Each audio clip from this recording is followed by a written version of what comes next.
This is not just about voting, right? It is really about keep maintaining a democracy, which this country, despite the way that this country was founded, maintains that it has been a democracy and it's been striving for this vision that it was founded on, that we haven't reached yet.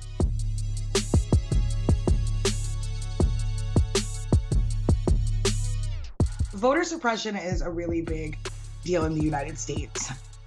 It's been something that's been since, women, Black folks, people got the right to vote, right? And so it starts with not everybody having equal rights to vote, in which you definitely suppress people if they can't actually exercise their right in democracy.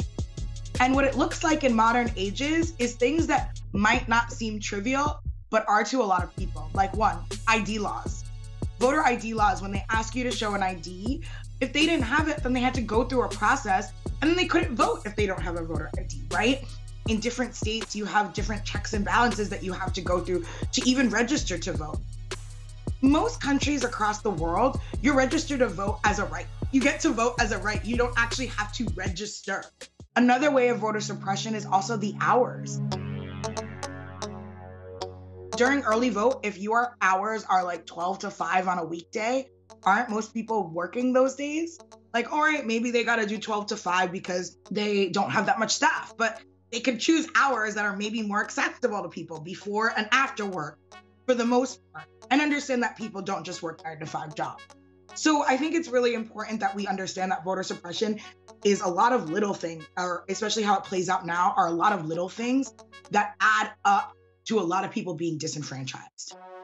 There is also voter suppression that happens through targeted misinformation. This is more of not the state voter suppression, but outside of the state's apparatus, organizations that decide to say, it's actually a lot of going on where they would send text messages and says, you can't drop in your mail-in ballots on this day. This has been a really modern thing that we have social media and the internet and more ways to get to people, like WhatsApp. Somebody just posts something on social media and people believe it. So the reality is that we need to pass the John Lewis Act. Congress needs to pass that. It would have minimum requirements for what standard elections need to be like, and it would also make Election Day a holiday. Election Day should be a federal holiday that everybody has off, so they do not have to go to work and they do not have to choose between exercising their rights and having people legislate for their bodies and their future and putting food on the table.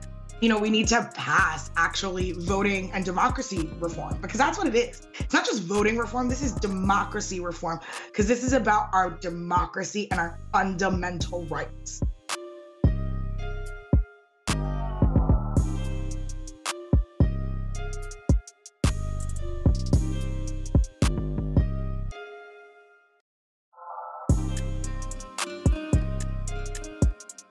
Young people care about climate, care about the economy, and care about abortion rights. And that was on the ballot.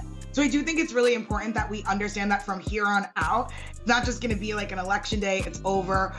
Right now in Pennsylvania, we're chasing provisional ballots because there are races that are so close to each other. And that's why it's so important that every single person go out and vote. Your vote can really just change an election. We can do it.